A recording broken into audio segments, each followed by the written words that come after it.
rutin biasa silaturahmi unggal minggon sareng sakadi-kadikeun nambihan ilmu agama anu tangtosna ilmu ieu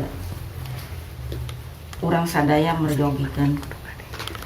Wengi ieu pribados bade ngadugikeun atanapi bade ngaoskeun bab zakat. Namun sateu acana pribados teh kaemutan atanapi cek bahasa murang kali ayeuna mah terinspirasi materi anu didugikeun ku Haji Anah minggu kalangkung di antawisna aya nu didugikeun sabdana Rasulullah sallallahu alaihi wasallam, Allah selalu mengasihi atau senang kepada setiap orang mukmin yang tekun bekerja memenuhi nafkah keluarganya, dan tidak senang kepada orang sehat yang menganggur, tidak beramal dunia dan akhirat. Maksana kieu ayeuna pribados bade ngaduikeun atuh teu nyambung cenah bietnya. Teu nyambung cenah ayeuna bade duikeun kana zakat. Maksana kieu alhamdulillah ayeuna incu embah di antawisna tos aya anu nuju ngarintis usaha nyalira. Rupina teh ayeuna mah upami ngandalkeun hoyong didamel di pamarentah teh sesah jigana teh nya. Alhamdulillah ayeuna incu-incu embah tos diajar motekar usaha nyalira.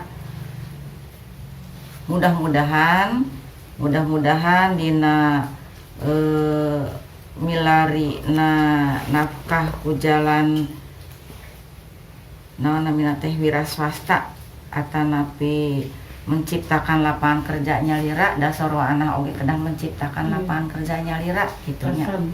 Mudah-mudahan dina usahana ieu aya dina karidhoan Allah Subhanahu wa taala, aya dina kamajengan usahana biasa dianggo ibadah hasil usahana. Nah kukituna omat pepeujeuh ka incu sadayana anu tos tiasa usaha omat kahade hilap zakatna, sodakoh wajibna, oge sodakoh sunnahna. Sodakoh wajib atanapi anu disebut zakat. Saha terang sareng pamugi anu ayeuna nuju ngarintis usaha, jaga usahana majeng, mudah-mudahan melimpah gitu ta. Upami anu tos majeng nu tos melimpah tangtosna gaduh kawajiban sedekah wajib atanapi zakat. Namun di dieu anu bade diaoskeun sanes ngeunaan haul atanapi nisobna anu bade diduikeun diaoskeun ayat-ayat Al-Qur'an sareng hadis Rasulullah sallallahu alaihi wasallam anu aya kaitan sareng zakat. Bismillahirrahmanirrahim. Urang dikawitan ku ayat Al-Qur'an. A'udzubillahi minasyaitonirrajim. Wa wailul lil musyrikina alladzina la yu'tuna zakat. Dan neraka wail untuk orang-orang yang musyrik, yaitu mereka yang tidak mengeluarkan zakat.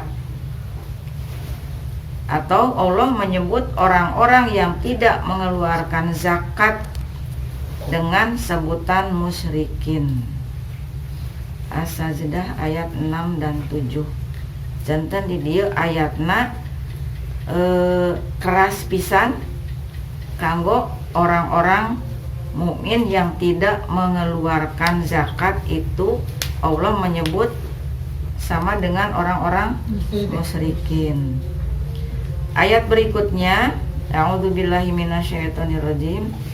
Wala yasabanna alladzina yabkhuluna bima atahumullahu min fadlihi wa khairul lahum bal huwa syarrul lahum sayutawwaquna ma bakhilu bihi yaumal qiyamah.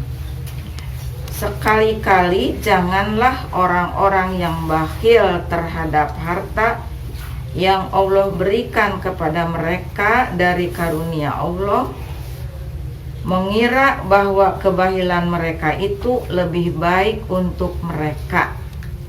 Sebenarnya kebahilan itu lebih buruk bagi mereka. Harta yang mereka bahilkan itu akan dikalungkan di leher mereka di hari kiamat. Ali Imran ayat 180. Salajengna walladzina yaknizuna dzahaba wal fiddata wala yunfikunaha fi sabilillahi fabashshirhum bi'adzabin alim yauma yuhma 'alaiha fi nari jahannama fatukwa biha bi jibahuhum wa junubuhum wa zuhuruhum hadza ma kanaztum li anfusikum fadzuqu ma kuntum taknizun. Dan orang-orang yang menyimpan emas dan perak dan tidak menafkahkannya di jalan Allah, maka berilah kabar gembira kepada mereka bahwa mereka akan mendapat siksaan yang pedih. Pada hari emas dan perak itu dipanaskan di neraka jahanam, lalu dengannya dahi, lambung, dan punggung mereka disetrika. Lalu dikatakan kepada mereka, inilah harta bendamu yang kamu simpan untuk dirimu sendiri. Maka rasakanlah akibat apa yang kamu simpan itu. At-Taubah ayat 34 dan 35.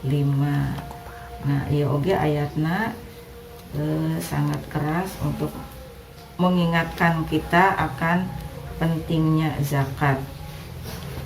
Abu Hurairah radhiyallahu anhu berkata bahwa Rasulullah Shallallahu alaihi wasallam bersabda, yang artinya setiap orang yang mempunyai emas dan perak yang tidak dikeluarkan haknya atau zakatnya, kecuali kelak pada hari kiamat akan dibikinkan papan dari api, lantas dipanaskan di neraka jahanam.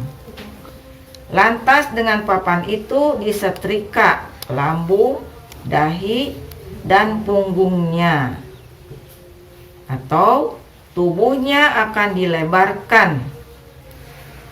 Kabayangnya dilebarkan sehingga bisa rata dengan setrika dari papan api. Bila harta yang disimpan sewaktu di dunia berlimpah, maka lempengan api atau papan api itu juga dilebarkan dan tubuhnya juga dilebarkan. Bila papan api itu dingin, maka akan dipanaskan lagi, sedang lamanya sekitar 1 hari. 1 hari akhirat itu bila diukur sama dengan 50.000 tahun di dunia. Sehingga orang tersebut telah ditindak secara adil. Bila terjadi menyalahi kepada beberapa hamba Allah, setelah itu dia akan mengetahui, akan melihat jalan selanjutnya, apakah ke surga atau ke neraka. Dikatakan kepada Rasulullah, kalau orang yang punya unta juga diperlakukan sedemikian. Ini ada yang bertanya kepada Rasulullah. Rasul menjawab, iya, begitu juga orang yang mempunyai unta yang tidak mau mengeluarkan haknya.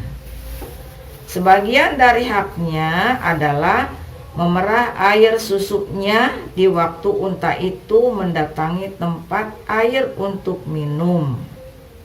Jadi artinya unta itu jangan diperah di waktu unta itu sedang haus. Ya.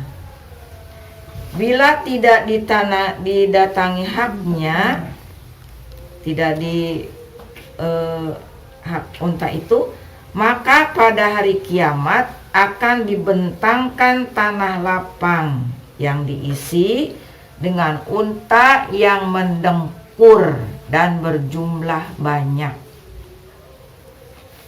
Kabayang lapang nate sakumaha geus nanya. Di sana nanti untanya dikumpulkan dan untanya itu mendengkur. Tidak ada satupun golongan unta yang ketinggalan. Kemudian unta-unta itu akan menginjak-injak pemiliknya di dunia yang tidak mau mengeluarkan zakatnya. Unta itu menginjak-injak dengan kakinya dan menggigit pemilik itu dengan mulutnya.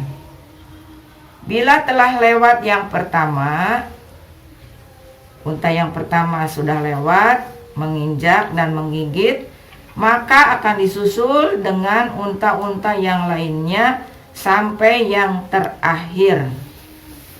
Penyiksaan semacam ini akan dilakukan lamanya 1 hari. 1 hari ini bila diukur dengan hari di akhirat sama dengan 50.000 tahun, sama dengan yang tadi. Sehingga pemilik unta itu sudah ditindak secara adil. Barangkali ada kesalahan terhadap hamba Allah, di saat itu dia akan melihat jalan berikutnya, ke surga atau ke neraka. Kemudian ada sahabat yang bertanya, lantas bagaimana dengan sapi dan kambing? Rasulullah menjawab, begitu juga pemilik sapi dan kambing yang tidak mengeluarkan zakatnya, kelak di hari kiamat akan dibentangkan tanah lapang yang diisi dengan kambing atau sapi, dan tidak ada yang ketinggalan sekalipun hanya 1 kambing atau sapi yang dimilikinya di dunia. Kalau punya kambing 100 tidak dizakati, nanti ya 100 kambing itu akan dikumpulkan di tanah lapang. Tidak ada yang bertanduk bengkok dan ke belakang, atau yang berkepala botak, atau yang terbelah tanduknya. Lantas kambing dan sapi itu akan menumbuk pemiliknya yang tidak mau mengeluarkan zakat dengan tanduknya dan menginjak-injak dengan kukunya. Bila yang pertama telah selesai, maka akan disusul dengan sapi-sapi atau kambing-kambing berikutnya sampai akhir untuk menghajar pemiliknya. Penyiksaan itu lamanya sepanjang 1 hari akhirat, sama dengan 50.000 tahun di dunia, sehingga dia telah diambil tindakan secara adil. Lalu dia akan diperlihatkan jalan berikutnya, apakah ke surga atau ke neraka. Hadis riwayat Bukhari dan Muslim.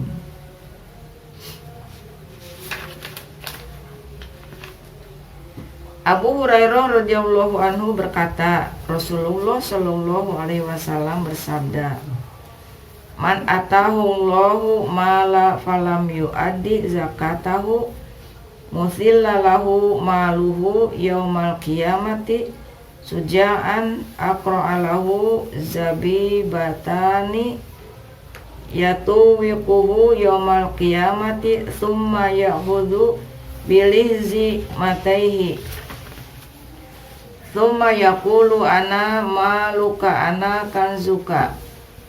Barang siapa yang diberi harta oleh Allah lantas tidak mengeluarkan zakatnya, maka harta itu akan dijadikan sebagai ular yang berkepala botak lantaran sudah tua, mempunyai 2 macam racun yang akan dikalungkan kepada pemilik harta yang tidak mau mengeluarkan zakatnya di dunia pada hari kiamat. Kemudian ular itu menggigitnya dengan kedua mulutnya.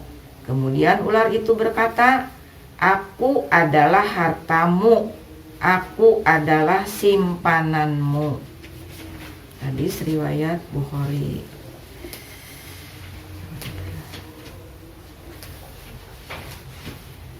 Aisyah radhiyallahu anha berkata, Rasulullah shallallahu alaihi wasallam bersabda, ma kholatotis sodakotu mala illa afsadathu. Tiap sedekah, kata Aisyah, ini mungkin zakat yang bercampur baur dengan harta akan membikin kebinasaannya. Harta yang tidak dizakati nanti bercampur harta yang seharusnya dikeluarkan, tidak dikeluarkan, bercampur dengan harta dia, maka akan membikin kebinasaan. Hadis riwayat Al-Baihaqi. Anas radhiyallahu anhu berkata, Rasulullah shallallahu alaihi wasallam bersabda, mani'uz zakati yaumal qiyamati finnar.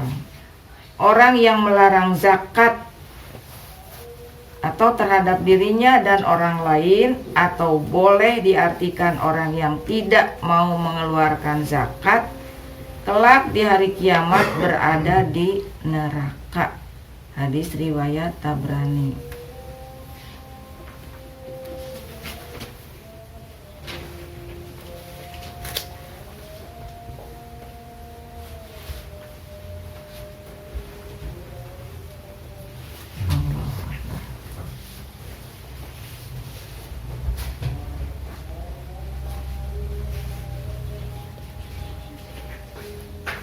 Allah berfirman, a'udzubillahi minasyaitonirrajim, wa anfiqu mimma razaqnakum min qabli ayyatiya ahadakumul mautu fayaqulu rabbi laula akhartani ila ajalin qarib fa asaddaqa wa akum minas sholihin.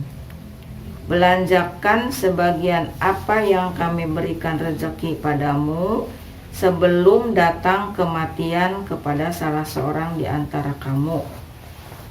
Lalu berkata, wahai Tuhanku, seandainya engkau menunda kematianku kepada waktu yang dekat lagi, lantas aku bisa bersedekah atau mengeluarkan zakat dan termasuk orang-orang yang solih. Al-Munafiqun ayat 10. Ada sebuah hikayat atau cerita. Ibnu Hajar pernah bercerita, sesungguhnya segolongan dari generasi tabi'in pernah berkunjung kepada Abu Sinan. Ketika mereka sampai di rumahnya dan duduk sebentar, berkunjung ke rumah Abu Sinan. Lantas Abu Sinan mengajak mereka, tamu-tamu dari golongan tabi'in itu, Abu Sinan mengajak untuk berkunjung ke tetangga Abu Sinan yang ditinggal mati oleh saudaranya. Mau apa? Katanya, kita akan mengucapkan bela sungkawa dan turut berduka cita. Seperti kita ya, kalau ada yang meninggal kita berkunjung, takziah, menggembirakan, mapahayu. Kemudian Muhammad bin Yusuf berkata, lantas kita berangkat bersama Abu Sinan. Ceritanya, sampailah ke rumah tetangganya yang baru ditinggal mati saudaranya. Kemudian masuk ke dalam rumah itu. Ternyata si lelaki yang kita kunjungi, kata mereka itu, sering menangis, penuh kegelisahan atas kematian saudaranya itu. Jadi tetangga Abu Sinan itu selalu menangis, mengingat kematian saudaranya, selalu menangis dan gelisah. Kemudian kami pun bertanya dan berupaya untuk menyenangkan hati orang itu, kata si tamu-tamu itu. Namun rupanya dia tidak menerima ucapan bela sungkawa. Ratapannya terus-menerus dilakukan, tidak bisa diajak berbicara atau disadarkan. Kemudian kami berkata, apakah kamu tidak mengetahui bahwa kematian adalah jalan yang harus dilalui? Kemudian dia menjawab, iya, sudah tentu, saya pun tahu. Tetapi bila saudaraku disiksa terus siang dan malam, apakah kami tidak sedih? Lantas kami berkata, apakah Allah telah memperlihatkan padamu tentang yang gaib? Kata si tamu itu. Lalu dia pun menjawab, tidak, tetapi ketika aku menguburnya dan kuratakan tanahnya dan orang-orang sudah sama pulang, aku masih tetap di situ. Aku duduk di atas kuburannya. Kemudian aku mendengar suara dari kuburan saudaraku. Bagaimana yang dia dengar itu? Begini katanya, mereka meninggalkan aku sendiri untuk mengarungi beberapa penderitaan dan penyiksaan. Padahal aku pun juga sholat, aku berpuasa. Nah, kalimat itu yang ku dengar kali ini membikin aku terus menangis, kata saudaranya itu. Aku pun berupaya untuk menggali kuburan itu agar aku mengetahui bagaimana nasibnya saudaraku itu. Nah, setelah kuburan itu dibuka, ternyata kuburan itu mengeluarkan api yang menyala-nyala dan lehernya ada kalung dari api. Melihat keadaan sedemikian ini, rasa persaudaraanku timbul. Kebayangnya ningal saudarana di lebet kubur nuju disiksa ku sene. Hingga aku memanjangkan tanganku untuk maksudnya mah ngarongkong gitunya ka lebet kubur untuk mengambil kalung api itu dari lehernya. Nah, kemudian apa yang terjadi?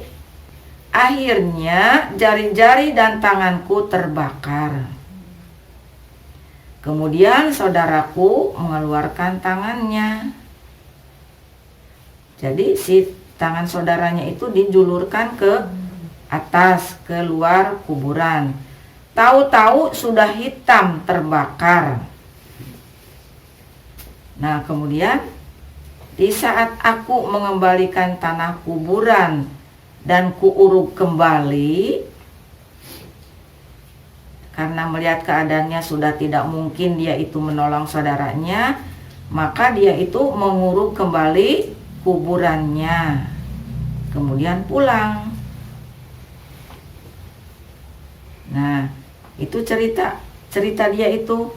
Bagaimana aku tidak menangisi keadaan saudaraku, atau aku tidak susah menyaksikan keadaannya. Nah, kemudian tamu-tamunya itu berkata, kira-kira apa yang dilakukan oleh saudaramu sewaktu di dunia sehingga mendapat siksaan seperti itu? Nah, si saudaranya kemudian menjawab, saudaraku tidak pernah mengeluarkan zakat hartanya. Lantas kami berkata, kata si tamu-tamu itu kemudian berkata, kejadian ini untuk membenarkan firman Allah, yaitu firman Allah yang mana?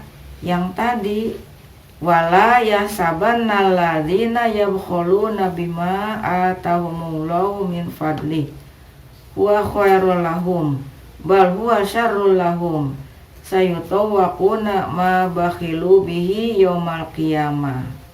Sekali-kali janganlah orang-orang yang bakhil dengan harta yang diberikan oleh Allah kepada mereka dari karunia-Nya mengira bahwa kebahilan itu lebih baik bagi mereka. Sebenarnya kebahilan itu lebih buruk bagi mereka. Harta yang mereka bahilkan itu akan dikalungkan kelak di lehernya di hari kiamat. Ali Imran ayat 180.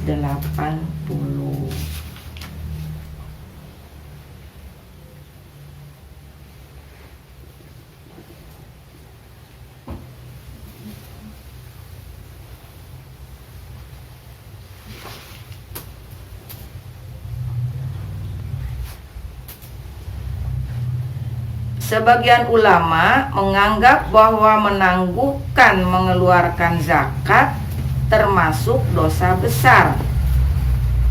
Bila ditangguhkan, sedang orang yang berkewajiban zakat itu mampu untuk mengeluarkannya dengan seketika, lantas perdagangannya hancur.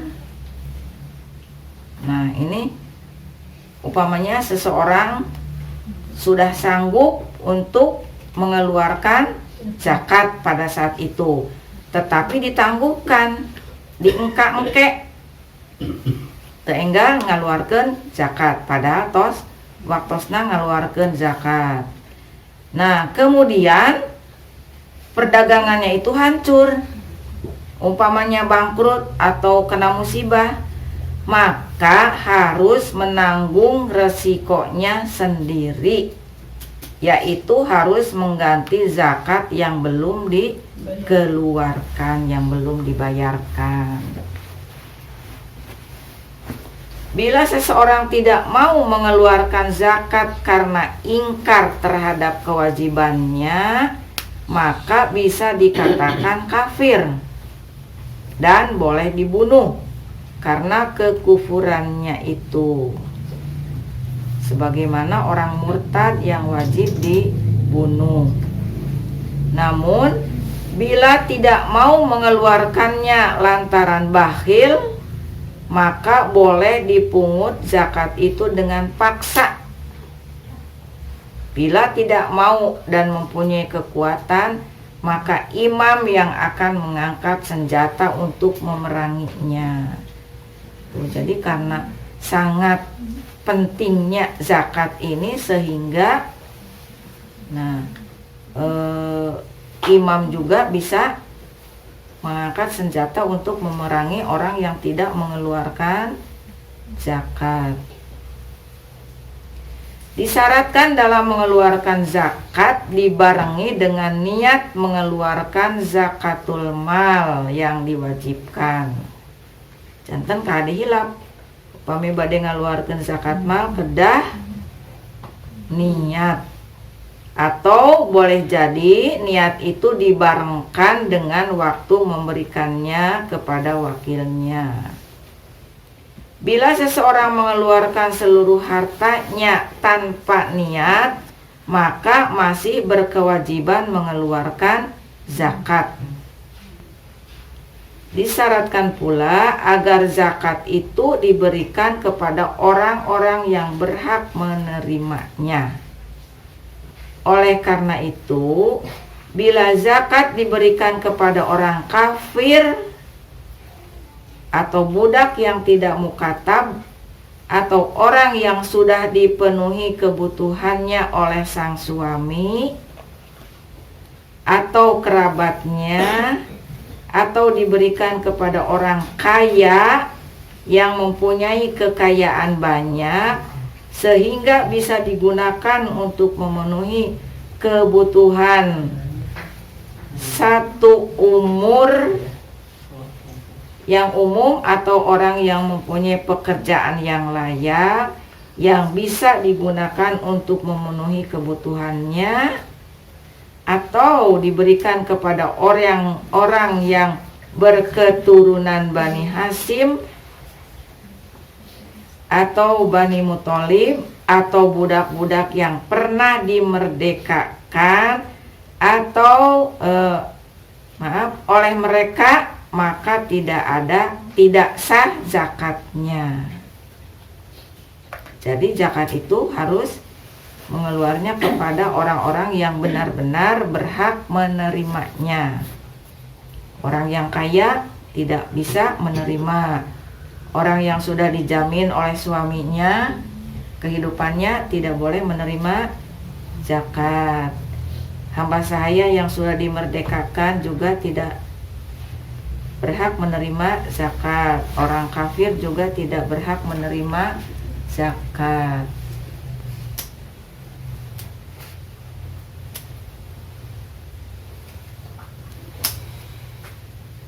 Nah, manawi eta nu tiasa diaoskeun kirang langkungna nada hapunten kanggo langkung jelasna mangga ka Mang Haji Udin paras didugikeun dijelaskeun anu sajelas-jelasna naan zakat ieu anu perintah Allah itu ieu ngeunaan zakat teh anu sakitu perjogina pisan kanggo urang sadaya omat kahade anu gaduh harta anu tos sakedahna di zakatan kahade ulah hilap ieu oge teu aya sanes pangemut atau ngelingan kanggo simkuring nyalira tapi da nya manawi wa Haji Eti tah seueur tanahna kahade lega sawahna seneng eta tokona kahade insyaallah percanten lah ieu mah mung ngemutan deui insyaallah urang mah tos unggal tahun oge anu sakedahna tos kedah di zakatan insyaallah atos di zakatan atos para ruguh manawi sakitu hapunten mangga ka Mang Haji Udin supados langkung dijelaskeun deui. Jadi anu bade tumaros oge mangga. Mumpun seueur keneh wartosna. Assalamualaikum warahmatullahi wabarakatuh.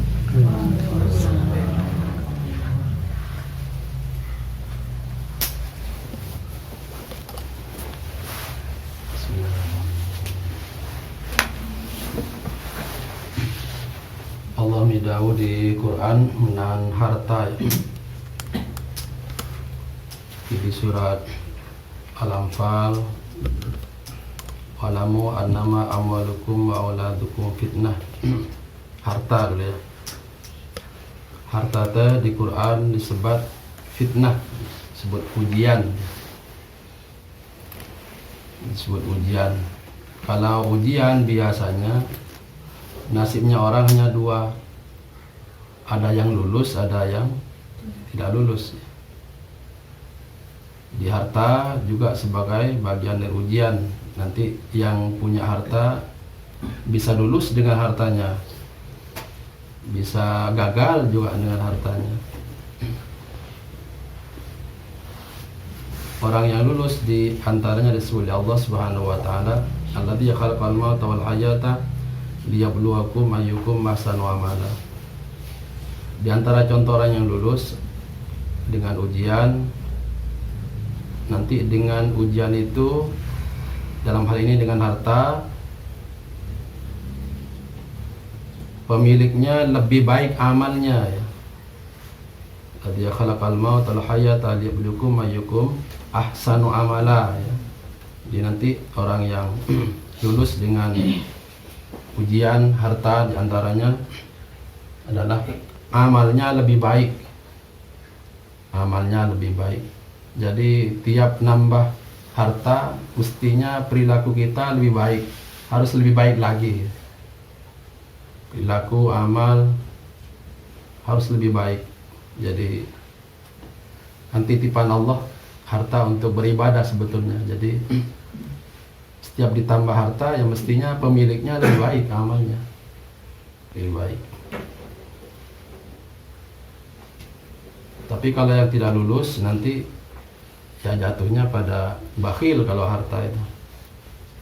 Allah berfirman, a'udzubillahi minasyaitonirrajim. Fa amma man a'ta wattaqa wa saddaqa bil husna fasanuyassiruhu lil yusra.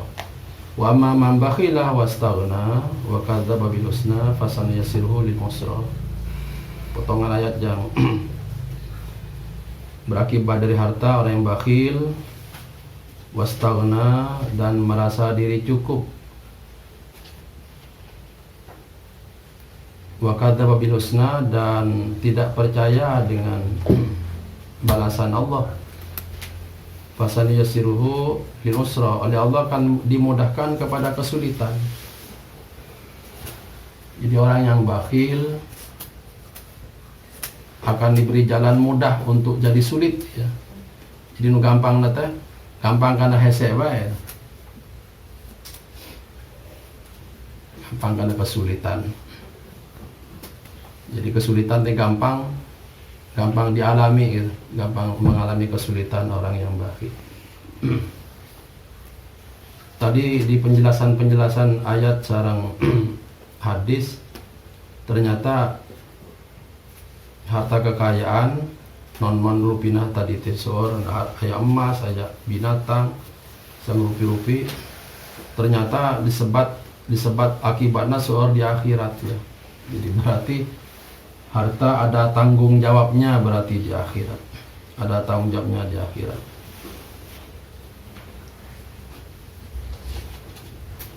Maka jangan hanya minta kepada Allah, minta banyak saja. Tapi minta yang barokah ya. Artinya yang menunjang ibadah, menunjang kebaikan. Sebab kalau minta banyak, ya nanti berat lagi tanggung jawabnya di akhirat. Jadi kalau dipikir-pikir kita ini memang dalam berdoa terutama tentang harta itu mungkin malaikat agak gimana ya, mungkin agak memandang kita lucu itu. Kita minta beban yang banyak sebetulnya. Ya Allah banyakkan harta itu. Mungkin malaikat sanggup enggak kamu nanti tanggung jawabnya di akhirat, banyak tanggung jawabnya dengan harta. Maka kita di doa-doa tentang harta bukan minta banyak sebetulnya, tapi minta barokah. Wa barokatan fi rizki ya, barokatan fi rizki. Minta rizki yang barokah ya. Ya terserah Allah mau berapa ukurannya. Kalau menurut Allah baik yang banyak, ya kita terima saja dengan senang hati pasti. Jadi pasti rezeki yang banyak dan barokah pasti lebih baik daripada yang sedikit yang tidak barokah. Jadi intinya bukan masalah sedikit banyak. Sebab yang memberi ukuran banyak sedikitnya Allah. Kita memohon pada Allah Subhanahu wa taala, apapun yang Allah berikan ukuran itu, banyak sedikitnya yang Allah atur itu, kita yang memohonkan adalah dimohonkan untuk yang barokah saja, yang barokah. Wa barakatan fi rizki. Jadi harta intinya di ayat-ayat yang dijelaskan tadi dengan hadis-hadis juga pengalaman para ulama. Tanggung jawabnya ada, tanggung jawabnya di akhirat.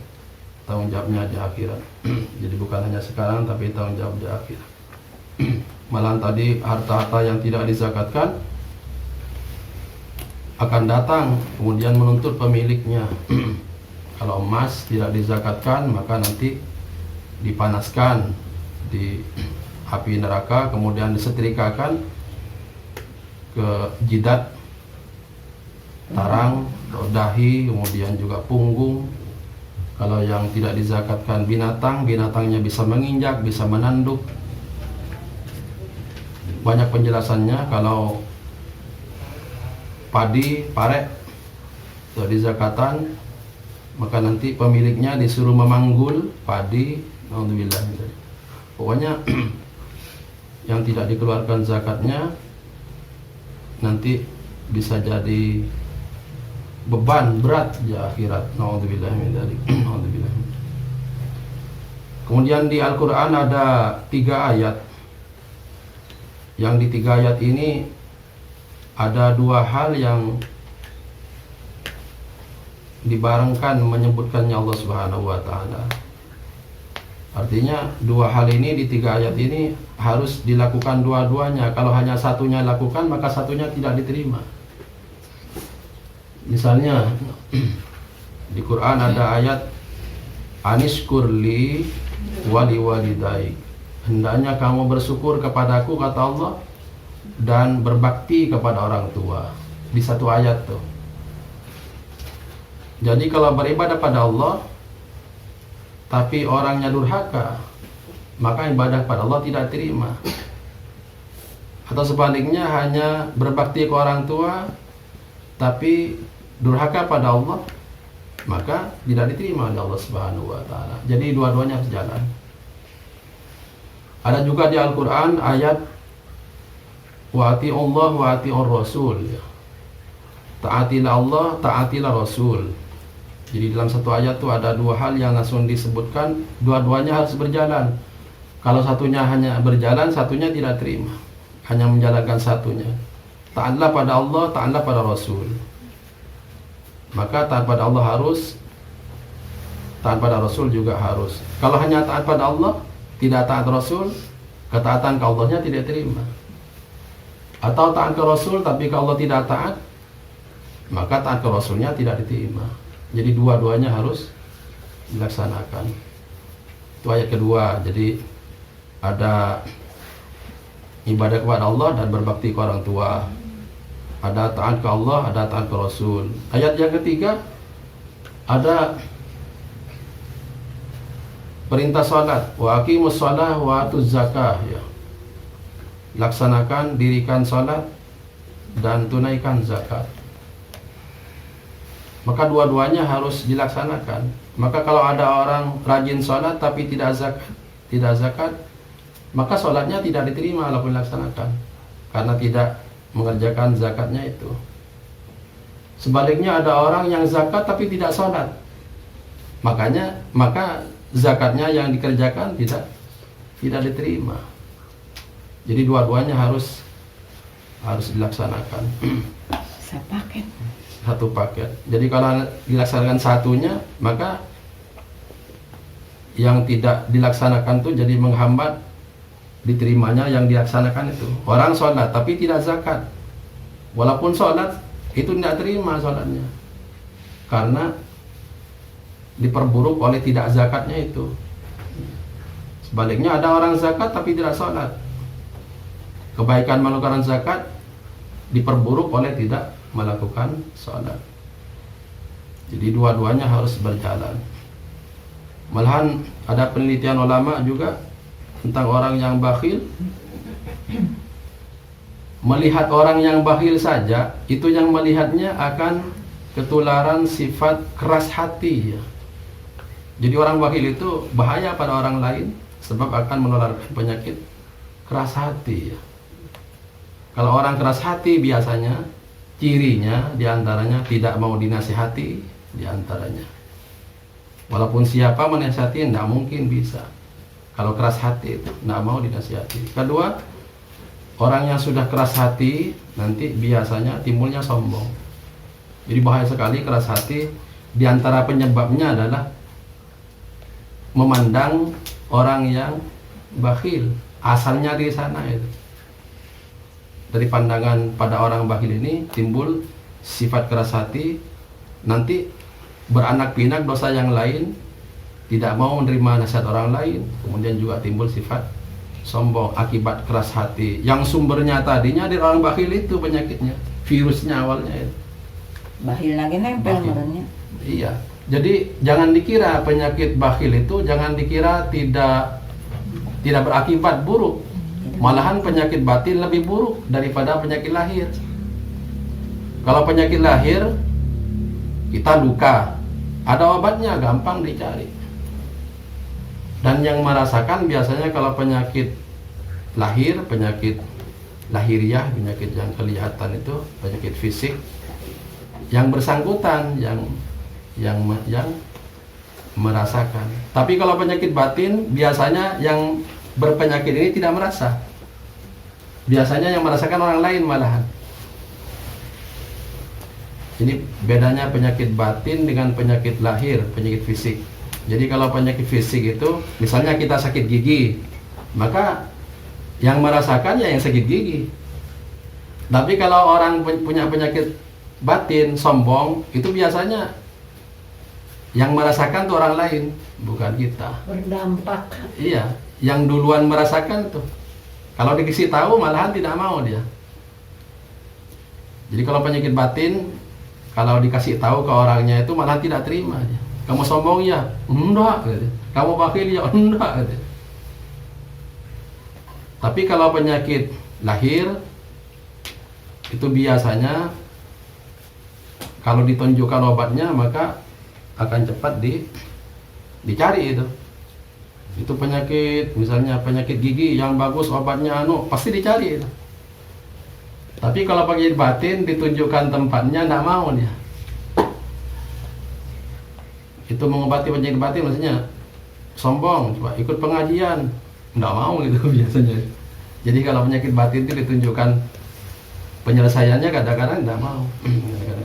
Alhamdulillah lebih sulit maksudnya. Jadi intinya penyakit batin diantara bakhil, sombong dan seterusnya itu lebih sulit daripada penyakit fisik, penyakit lahir. Kalau penyakit lahir ditunjukkan obatnya pasti dicari.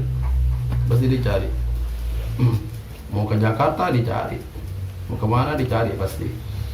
Tapi kalau penyakit batin, kalau penyakit fisik tadi obatnya ditunjukkan pasti dicari.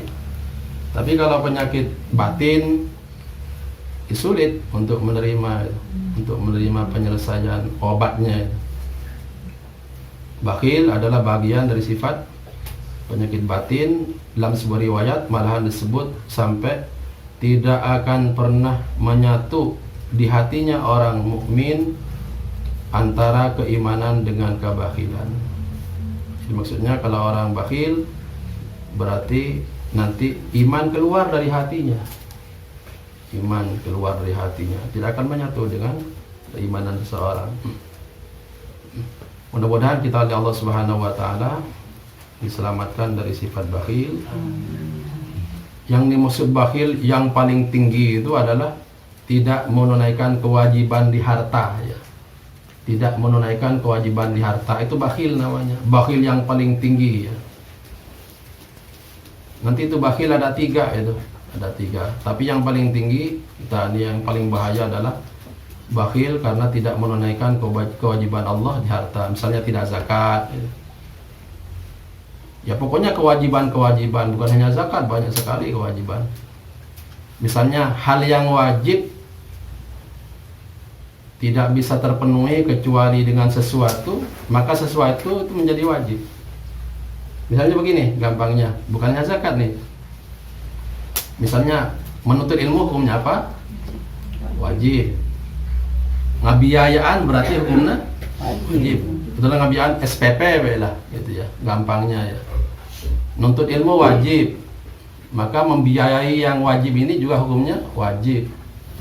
Maka kalau ada orang tidak bayar SPP untuk anaknya, ya berarti tidak melakukan wajiban. Ini banyak yang model-model begini ya sekarang tuh. Ada orang tua membelikan HP untuk anaknya, HP wajib enggak? Enggak wajib. Ada orang tua membelikan HP sekian juta, SPP hanya 100.000. Membelikan HP bisa tapi bayar SPP tidak. Salah enggak ini? Salah. Ini banyak yang begini sekarang.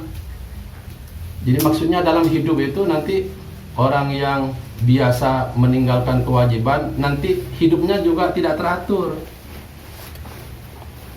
Sampai maaf ya. Maaf ya. Misalnya makan yang pokok yang wajib apa di rumah? Coba. Makan nasi, bukan makan beras ya.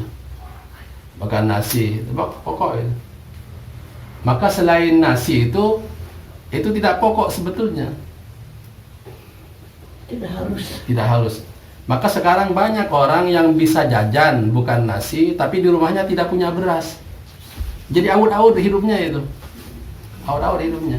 Ini mungkin kebiasaan dari tadi tidak melaksanakan kewajiban di harta. Istilahnya nanti itu style hidupnya itu awut-awut ya, tidak tahu yang pokok yang tidak pokok. Nauzubillah min dzalik. Jadi intinya mudah-mudahan kita oleh Allah Subhanahu wa taala dibimbing untuk mengetahui, terutama seperti bahasan malam ini, oleh Allah diberi kemampuan untuk lebih hati-hati terhadap titipan-titipan Allah Subhanahu wa taala di harta kita. Mudah-mudahan Allah Subhanahu wa taala membimbing dari yang wajib, kemudian sunnah, kemudian yang mubah. Mudah-mudahan urutan-urutannya, mudah-mudahan taufik Allah, bimbingan Allah, mudah-mudahan demikian ya Allah Subhanahu wa taala. Subhanakallah bihamdik asyhadu an la ilaha illa anta astaghfiruka wa atubu ilaik. Allahumma alimna ma yanfa'una wanfa'na bima 'allamtana. Allahumma hdina wa waffiqna ila ma huwa khair. Ihdinas siratal mustaqim. Subhanakallah bihamdik asyhadu an la ilaha illa anta astaghfiruka wa atubu ilaik. Allahumma inna nas'aluka ilman nafi'a wa rizqan thayyiba wa amalan mutaqabbala. Subhanakallah bihamdika asyhadu an la ilaha illa anta astaghfiruka wa atubu ilaik. Assalamualaikum warahmatullahi wabarakatuh. Waalaikumsalam.